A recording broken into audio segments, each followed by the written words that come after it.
What happens when a man comes out of the emergency room and finds that his wife has sold everything?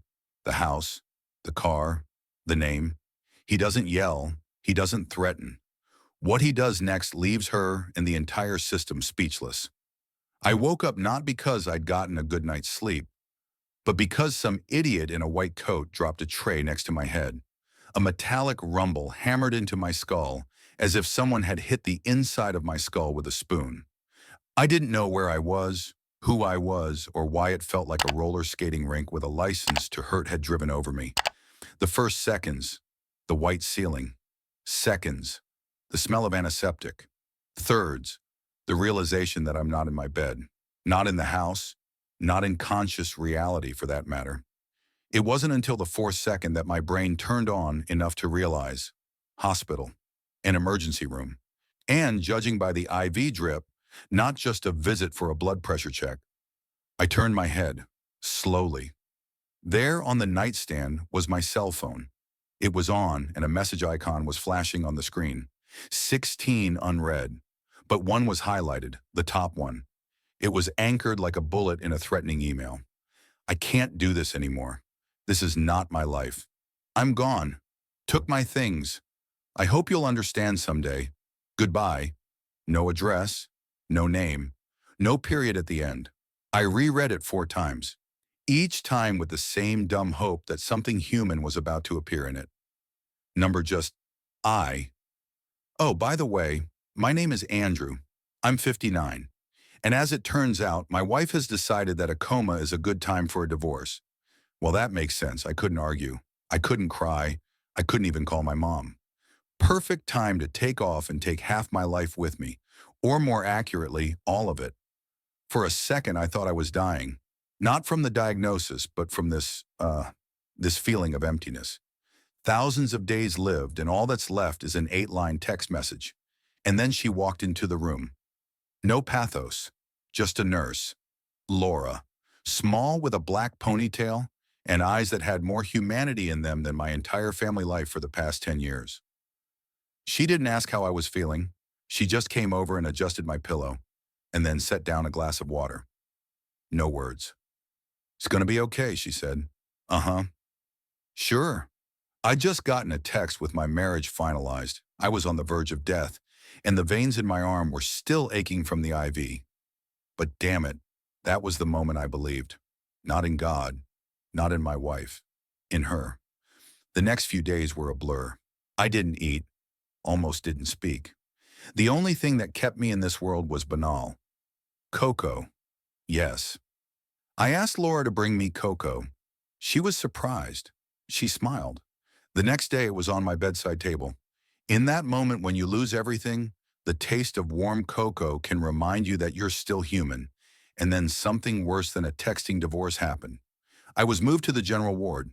No warning, I just came back from a checkup one day and there was a new patient, and my stuff was in a bag, on the floor. "The administration decided," said the nurse. "The ward is for the heavy. I wonder if I'm a lightweight. On the emotional breakdown scale, definitely not." I went downstairs. I had one wish, to get out, just for a second, to breathe, to see if I was still a human being or if I was a line on a registry of failed patients. I was stopped at the hospital entrance. "Patients are not allowed to leave the grounds without being discharged," the guard said. He sounded like he was personally guarding the White House, not a dude in slippers with an IV bag. "What if I just stand?" I asked. He shrugged. I stepped outside. Cold air, cars, people. Everyone was walking by. No one aware that I had just become a nobody. Not a husband, not a patient with a room, not even an object of someone's care. I stood and watched, just stood there. And then, the phone rang. An unknown number. I answered it. It rang. Then a voice. "Andrew?" I knew that voice, but it wasn't my wife's. It belonged to someone who had once said, "If you feel bad, call me. I'll be there, even if we haven't seen each other in ages." And he came. I stood at the door and tried to remember when it all went downhill. Not at the hospital, before. The moment when I stopped being a man to Emily and became some kind of comfortable furniture. You know, a leather chair that's comfortable to sit in, but it's no longer fashionable or pleasing to the eye. That was last winter. I broke my back helping her nephew move. Yeah, a 30-year-old asshole who couldn't even carry a TV box. I was carrying his furniture and he was taking pictures on TikTok of me doing heroic things. That's when I first realized I was being used. And then her looks. She wasn't looking at me. She was looking through me. Like I was home. Like I was there. But I wasn't in her eyes. It was like I was already gone. Just a body lingering. When I told her about the project with the new hospital system, she yawned. And then she asked if I could order pizza myself because she doesn't have the resource for that today. She does, no resource. And I had just spent 11 hours in Excel and 3 hours in meetings proving that my system could be implemented without raising prices. I didn't freak out then, but I should have. Now, standing in the hospital courtyard in my robe and slippers, I realized her leaving wasn't sudden. It was prepared, like a theatrical act. Only she played the part and I was the prop.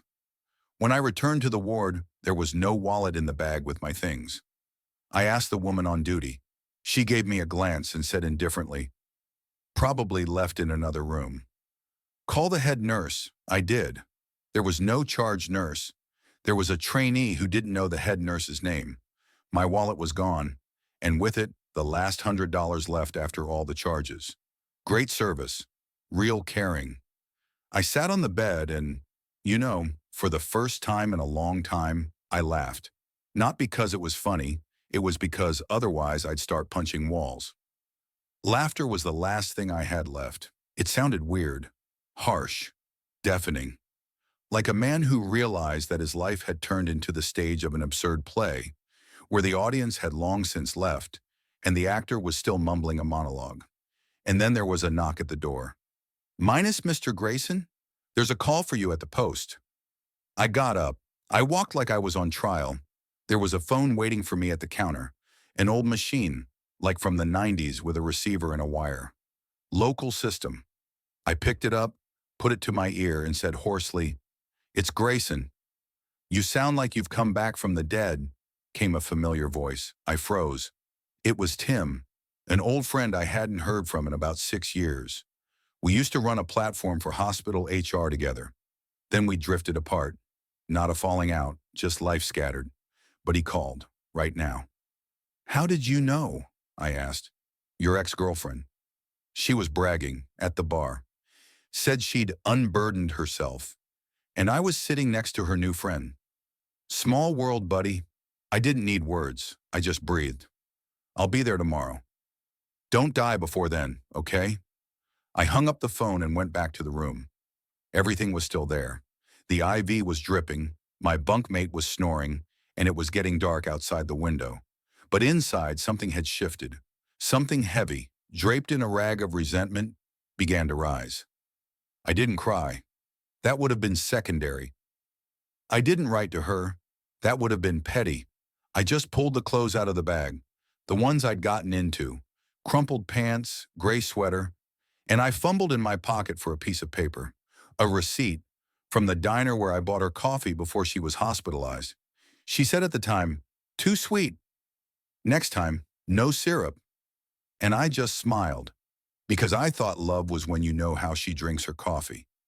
Now I knew. Love is when you don't get dumped in the emergency room. I sat down, and I didn't say anything. But inside, I finally realized I was alive, and it was loud as hell. What happened next changed everything. You don't want to miss how it unfolded. The next morning, I woke up not in pain, but for the first time in a long time, I didn't care what happened next. It wasn't enlightenment. It wasn't acceptance. More like a burnout with nothing left to burn. I stared up at the ceiling and felt everything that had once made me was falling away in pieces. Laura walked into the room with the same face that people walk in with who have too much other people's pain for the day. She set the chart by the headboard and asked, "Would you like breakfast?"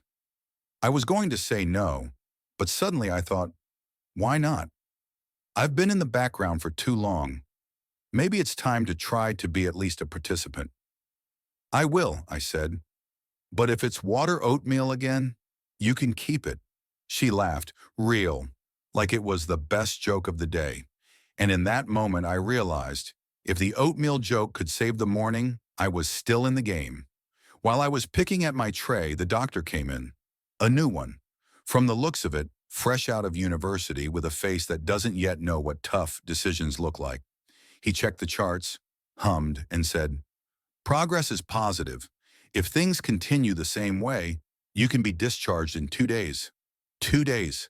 After everything, after literally coming back from the other side of the world, the system is ready to kick me out the front door with a bag and a "have a nice day" wish.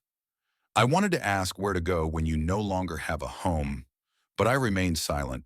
Instead, I opened the laptop Tim had brought me. An old one, but a working one. I turned it on, and the first thing I saw was that very file. My project. The electronic departmental workload management system I'd been working on for the last 6 months. I open it. I'm looking at the numbers. Suddenly I see that someone's already made changes to it. Not me. Not Tim. Someone with access to the source code. Name on the properties, E. Morgan. My wife. Suddenly it's clear why she left with baggage. She left, taking with her not only the coffee maker and the blanket from the balcony, but also my goddamn intellectual labor. I stood up abruptly. My heart was pounding. But not from pain, from rage. I pick up the phone. I call my lawyer. The same one who helped me register the copyright. It's ringing, ringing. Then a voice. "Andrew, are you alive?" "Yeah. But I have a question. If a person makes changes to copyrighted code without being the creator, is that theft? If there's evidence, it's a court case." There was evidence. There's enough screenshots for a 3-volume novel. I sent everything to Tim. He responded 5 minutes later. "Are you serious about spinning this?" I didn't reply. I just opened a new document and started writing. While the system was thinking about how to write me off, I started putting together a case. I remembered back in the spring, in the kitchen, showing her this very file, sitting with a cup of coffee explaining how the algorithm redistributes flows in emergency rooms, how it can reduce wait times by 17%, how it can save lives. She sat across from him, twirling her phone in her hands and nodding. "Clever," she said. "You were always good with spreadsheets." At the time, I thought it was a compliment. Now I realize it was an aside. Words with no inclusion behind them. I was just an Excel with legs to her. And then I stupidly threw her a backup myself, to keep in case something happened. Well, in case happened. And now her initials are in the properties. Tim came in tonight with a bottle of water and a folder of papers. He sat on the edge of the bunk and said, "I've read everything. You have a case, a big one. But you have to decide, are you going into this for principle or for revenge?" "For justice," I said, "and not to feel like a corpse with a pulse." He nodded, shook my shoulder. Then we begin. The next day I went to the administration, not alone, with Tima. We were met by the superintendent, a large woman with glasses and a face that didn't look surprised. "We'd like to file a formal request to regain access to your medical file," I began, "and also to find out who gave access to my room to unauthorized persons." "I'm sorry, but you're not on the staff list," she said, "and according to internal regulations, such inquiries have to go through patient relations." I laughed, out loud. "Are you now seriously trying to explain to me my own protocol that I wrote?" She didn't answer. She just put the folder away. I left the office with the feeling that I had not only walked on the glass, and I was also told in the face that it was soft. Get used to it. But you know what was worse? When I came back to the room, my bed was occupied.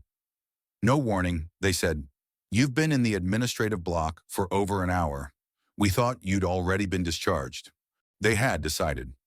I stood in the doorway, water bottle in one hand, evidence folder in the other. And behind me, Tim said quietly, "Looks like you've got another case." Yeah, now I wasn't just a patient, I was an irritant, an exception to the system. And in a strange irony, I started coming back to life just as the system decided I no longer existed. I went outside, again, without authorization. I didn't care about protocols anymore. I was a person the system had scrapped, and if anyone was going to reprimand me, let them first explain how they determined who was worthy of normal treatment and who was just a diagnosis in a database. I sat down on a bench at the side entrance. Two nurses were smoking nearby, loudly discussing someone's wife and discounts at the supermarket. One of them looked at me, shook his head, and said, "Grayson, you left without permission again." I didn't reply, just looked at him with an expression that meant roughly the following: "If you don't leave now, I will tell you exactly where you are violating safety procedures, and you will not go near a patient in any state again." He shut up and walked away, and I dialed the lawyer's number. "Martin, it's me again." "Uh-huh. You have news?" "Yeah. They took my bunk. No warning. Said I'd been away too long." "Did you have official patient status?" "Of course I did." "Oh, good. So, another administrative offense?" I nodded. He couldn't see it, though. "And Martin," I said after a pause, "do you think it would be possible to initiate an independent review of access to my electronic record?" He fell silent. Then he answered, "It would take time, but yes, you can." I disconnected. I looked at the hospital building, gray, indifferent, as if it knew everything, but preferred to remain silent, like the old system I'd helped build. Only now it had turned its back on me. I didn't want to go back to the ward. Not this room, not any room. I wanted to breathe, to think, to do anything. Tim texted, "Do you want me to pick you up for the night? My couch is free." I looked at the screen. Then I texted, "Pick me up forever." He arrived 40 minutes later. I walked out with one bag in my hands and felt not liberated, but like someone who finally remembered what it was like to be alive. There was uncertainty ahead, tons of problems, and not a dime in my pocket. But I was walking on my own, not on a gurney, not with an IV. I was on my own 2 feet, for the first time in a long time, without someone behind me. Tim's apartment smelled like dust and coffee and papers. It was a smell I knew from the 90s. The smell of work when you build something of your own, without a budget but with an idea. He showed me where the towel was, poured me a cup of coffee, and sat across from me. "I've never seen you like this. Not since we built that first prototype." I shrugged. Maybe because I had a purpose then. "And now?" I looked into the cup. The foam was dissolving slowly, as was my former patience. "And now I have a reason." He nodded. A long time. Slowly, respectfully. "What are you going to do tomorrow?" he asked. "Tomorrow? I'll start writing my statement. And a second, and a third. I'll hit all the points. They think I'm broken? Let them. Let them underestimate. It makes the punch harder." Tim grinned. "I can hear the metal in your voice again." "Yeah, and if I'm lucky, they'll feel it soon enough." We sat in silence. It was raining outside the window. For the first time in days, I heard not an IV drip, not footsteps in the hallway, but just drops on the glass. It was real, not prescribed, not approved by protocol. It was the sound of those who have been written off too soon coming back in. It's the climax. Everything you've been waiting for is right here. Stay to see the hero put everyone in their place. I woke up before my alarm clock, if there had been one at all. But even in Tim's new apartment, with its pre-functional couch and a coffee machine that buzzed louder than the gurney in the hallway, my body knew it was time. It was time to push through. The kitchen was quiet. Tim was still asleep. We'd had a long talk last night. Not about my wife, not about the hospital, about numbers, documents. He showed me an email that had arrived the night before from one of his partners. "If Grayson can actually attest to the authorship, we're willing to invest." And protect. I stared at the screen, and for the first time in days, my inside didn't shrink, but unfurled. I wasn't a patient. I wasn't an abandoned husband.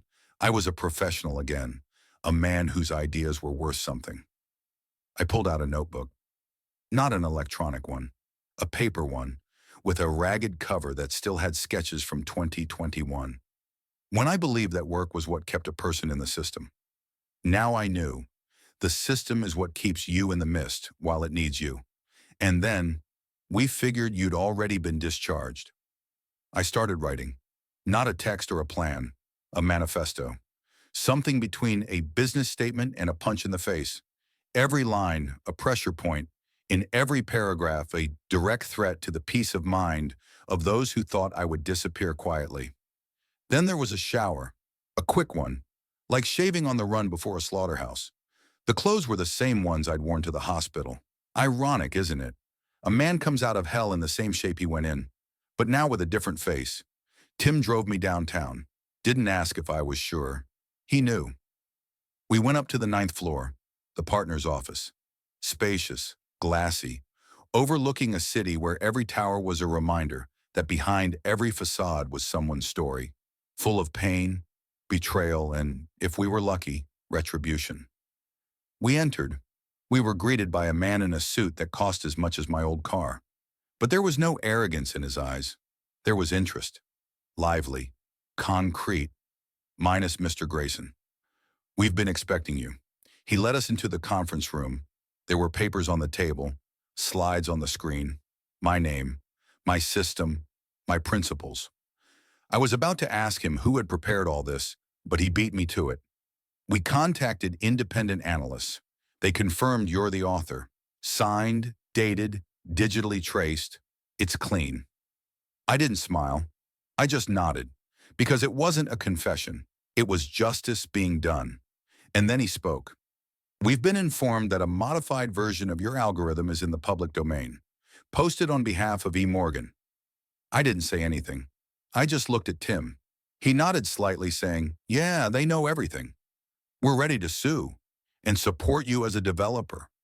With a reputation, we understand that this is not just a business. It's a matter of principle." Yes, that's right. Not about profits, not about patents. It's about principle. That when you get kicked to the curb, you can come back, not beg, but to plead. I picked up a pen, I signed the contract, and then, in that moment, I heard something long forgotten inside me snap. Self-respect, not a voice, not a flash. Just the feeling that I was now the master of my own destiny again. We were on our way out of the office when it happened. I was calm, collected, contract in hand, plans in my head, and suddenly a voice behind me. "Andrew?" I turned around, and if it weren't for the wall behind me, I would have taken a step back. Emily, for the first time in all these weeks, not on a screen, not in a memory, not in documents, in person, the same woman who'd walked away from me via text while I was between life and death. Only now she was standing in front of me in an office suit, tablet in hand, and the same facial expression I knew. The haughty calm that hides panic. Do you work here?" Her voice trembled. I didn't answer anything, just stared. She took a step closer. "I didn't know you were alive," I interrupted. "Yes, it happens, even without your approval." She looked away. The clipboard trembled in her hands. I didn't think you'd bring it up." "I didn't think you'd bring it up," I said, and apparently we were both wrong. Tim stood beside me, silent. He realized this was my moment. Emily tried to say something, but her voice lost confidence with each word. I thought it would be easier for everyone. Without the scandal. You don't like noise." I came closer, very close. So close that she took half a step back. "You were wrong. I love it now." I turned and walked away. No yelling, no theater, no anger, just walked away. And that gesture was louder than any curse. We got on the elevator, the doors closed. Tim turned around. "Well, if this were a movie, the credits would be rolling now." "No," I said. "Scene 2 is starting now." There was a driver waiting for us downstairs. The partner had provided transportation. As we drove, I looked out the window and thought, why today? Why was she there at this very minute? There was no answer. But maybe I didn't need to. Sometimes the truth doesn't come with explanations. It just stands in front of you. And it's no longer you looking into the eyes of the past. It's in your face. That evening I got a call from the local news station. Somewhere in the flow of the office routine, someone had heard that an ex-employee of a major medical system had filed a copyright infringement lawsuit, and that his system was the same one that was being implemented at the state level. There were more questions than answers, and everyone suddenly wondered who Andrew Grayson was. "We want to do an interview," said the voice of a reporter. "It's an amazing story. Do you have time?" "No," I replied, "but I do have a position. Send questions to a mail. I'll give comments in writing. I no longer wanted anyone dictating to me how and where to sound.